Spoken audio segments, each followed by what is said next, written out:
So, on to your reading, Sagittarius. And I pulled these 4 cards. I shuffled and pulled and laid them out. You have a very much of a potpourri type of a spread for mid-December. Let's go ahead and start with the first one. It says 10 of Pentacles, and this is a very positive card. It means money coming in. Sometimes it's inheritance. As you can see, there's generations, 3 generations here in this card. It can mean family inheritance. It can mean generational money through property. Also, it could be that some of you are taking care of an elderly or a parent, or you're coming together under one roof. You know, you all are moving in together. You're moving your mother in or your father in. Some of you that have elderly parents or brothers or sisters that are invalids, maybe you're taking care of people.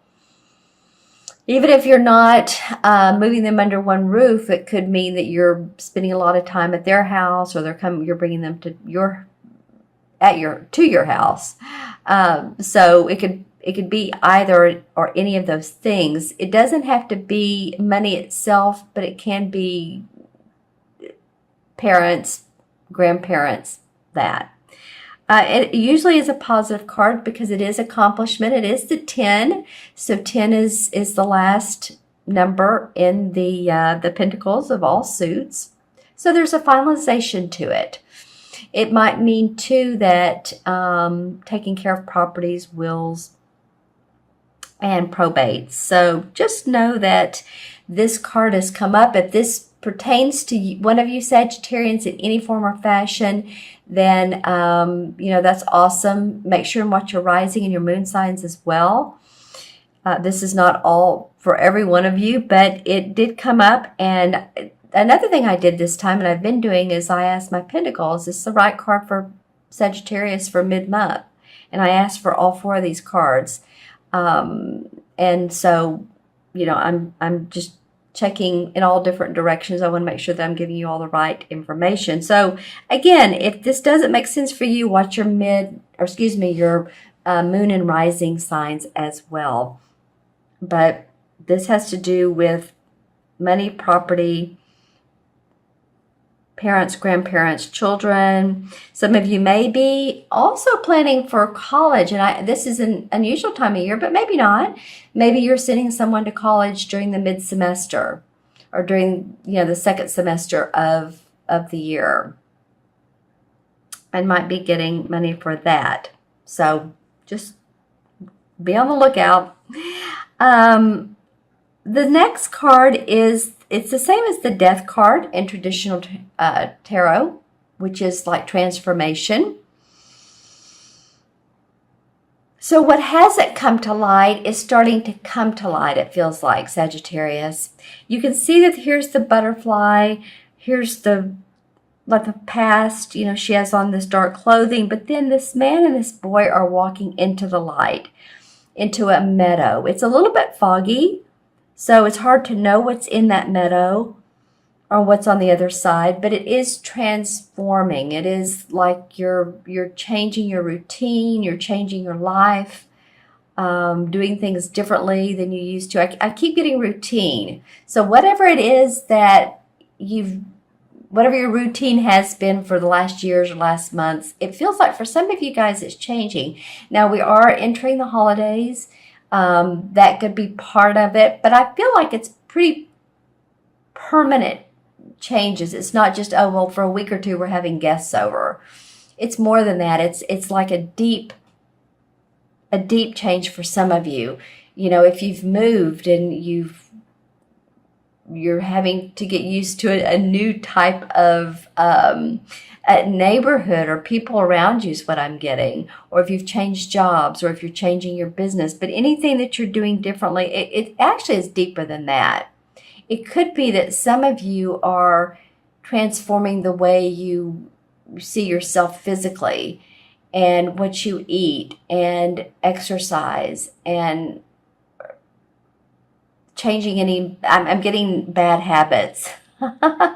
So for any of you, and that would be just about everybody in the world, has has had some bad habit or another. I mean, you know, no one's perfect. So sometimes it's food, sometimes it's drinks, sometimes it's, you know, partaking of, you know, whatever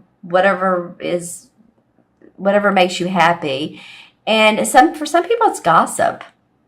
For some people, I'm getting a lot of talking and laughing. So for some of you, maybe it's just talking too much or not enough, maybe not enough speaking up. But it could be many different things that you are transforming in many different ways personally. And it's interesting because I'm looking at this card and she's kind of moving away from this. This one feels like it's a family dynamic or a property dynamic. You may be inheriting property, and it may be transforming your life, or this person that comes to live with you, or that you're taking care of. Okay, so the next card has come up. I have to tell you quite a bit in these readings for December, and it normally comes up straight up, but for you guys, it came up in reverse. Now, straight up, the Nine of Wands is about you're doing a good job, but you're being very protective of yourself and of your work and your business and everything, especially your work. And there's as you can see a little fairy here giving him intuitive guidance, but he's kind of like afraid of other people copying. For you guys, it came up in reverse.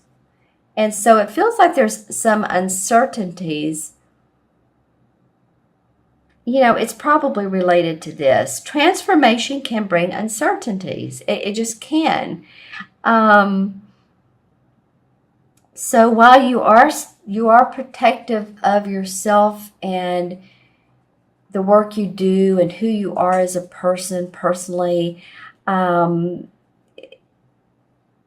know, I would say ground, because I feel like it may be during the month of December, second part of December, you may feel a little bit like you're not grounded, like you need to balance. Maybe exercise, walk, anything like that can help. Let's see how this...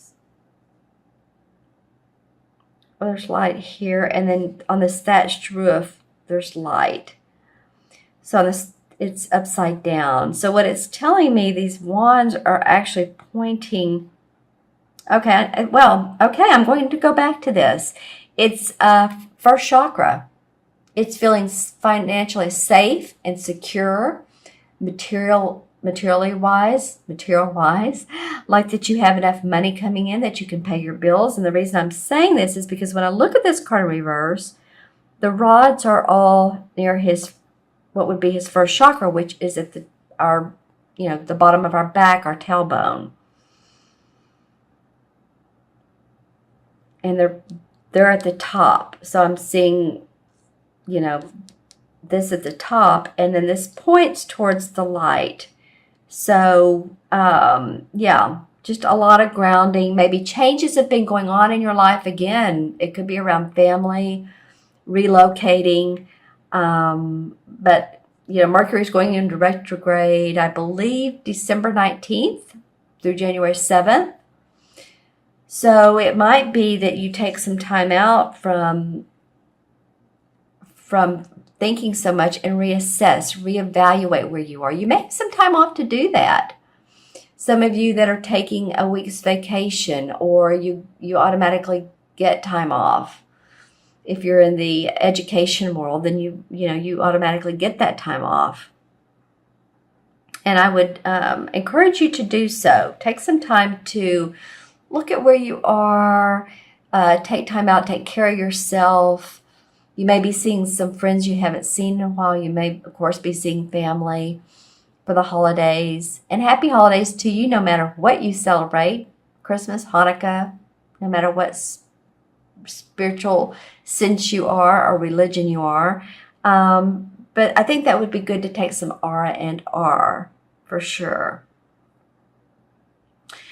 Because, you know, it feels like by the very end of the month that some of you are going to be negotiating contracts or or working some peace talks out with someone, that maybe doesn't see things the same way you do. Like if you're at a job situation, and this could be a romantic situation too. It doesn't have to be work. So it could be that you just need to have a heart-to-heart with someone and let them know what you're thinking. Let them know how you feel. You may have to compromise. It's a romantic situation. You may have to compromise on, what you do during the weekends, how you spend your money. If it's a business situation, then it could be the signing of a contract, but make sure that the details are worked out.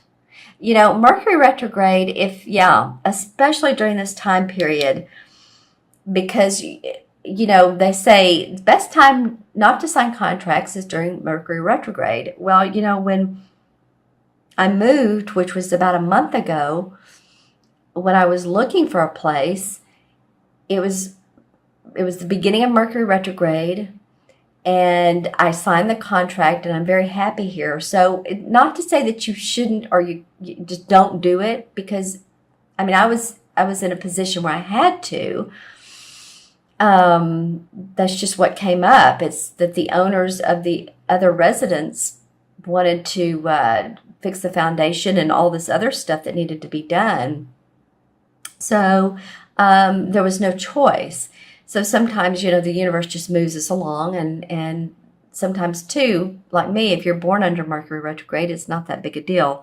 But just make sure if you are signing any contracts, you are signing any papers, buying a car, signing documents, especially if it has to do with, wills, probates, just make sure that you go over the details. I's are dotted, T's are crossed, read the fine print, all that fun stuff. Okay. Let's pull some clarification cards for you, Sagittarius. Okay.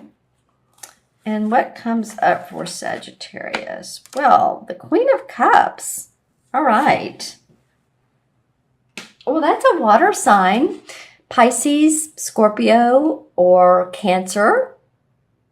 Man or woman. I'm feeling it's a woman, though, for a lot of you. This is a woman that's very nurturing. She's very emotional, or she knows how to express her emotions. She loves art and music. I feel like for some of you, this could be a romantic partner. So, this love for this person, even if she's not a water sign, she may be taking on the aspects of a water sign. I think she's motivating you, or you're motivated by her to take care of business here. Interesting. Then the Justice card comes up. And this reminds me of a Libra, the scales and all, feeling balanced. It could be justice. It could be that some of you, I was talking earlier about wills, probate. It could be about court. It could be about you actually working out some of that in, court, legal matters, going before a judge. Yeah. And it feels positive. Temperance card, patience. Don't you love it during this time period? Talking about Mercury retrograde. Yeah, this is about patience. This is about angelic blessings will come your way if you just stay with the course. Just stay with the course. And then the Judgment card comes up. And these two cards really remind me of each other. Look at the wings. This is about a rebirth. It's really very close to the Transformation card, because when there's transformation, when there's death, old ways drop, ways of doing things that don't work for you any longer or don't work for your family. I was talking earlier about bad habits or changing a routine or changing your life. There's oftentimes rebirth and enlightenment. Yeah, because some of you have had your blinders on. And in order to do that, take those blinders off and really see things, the emotions around you, acknowledge the emotions around you. I feel like some of you have felt bound by emotions. In fact, my throat chakra feels a little tight right now, and my chest. So it very much could be around whatever you need to express or get out of your body. Again, that exercise, or be like the Queen of Pentacles. She's very grounded. She's an earth sign, Virgo, Taurus, or Capricorn. And look how she has a rabbit in her arms. She's against the tree, of course, because again, she loves earth. She has the money. So take the blinders off, get more grounded, and see if that helps you. All in all, I think you're going to have a good rest of the month. For some of you, it's going to be an interesting rest of December. So leave comments. Let's pull a resolve card for the Two of Swords.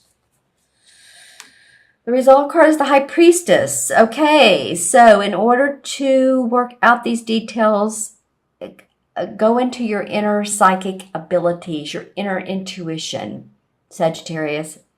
That's what the High Priestess does. And she also understands hidden agendas. So if there's any hidden agendas here, just, again, dot the I's, cross the T's, and empathically feel around you if this feels good. And work it out the way that works out for you and the other person. Work in tandem with. Okay, interesting resolve card. Good. That makes sense though. Because we always know the answers. We always know how to do it. It's just figuring it out. Okay, so I'm going to add up the 4 original cards, and by working it out, by really tuning into your intuition, or talking to someone about it and let them intuit it with you. If you want a reading, that may help you. All right, so let's add this up. 10, 13 is 23, and 23 and 9 is 23 and 9 is 32, right? 23, 9 is 32. 32 and 2 is 34, is 7. Well, that would fit this particular card because the High Priestess is very introspective. She's very intuitive. And that's what a lot of 7 life paths are. Like if you're a 7, a lot of you are possibly in the research industry or the holistic or medical industry because you like to know the hidden truths. And see, that's exactly where she's coming from.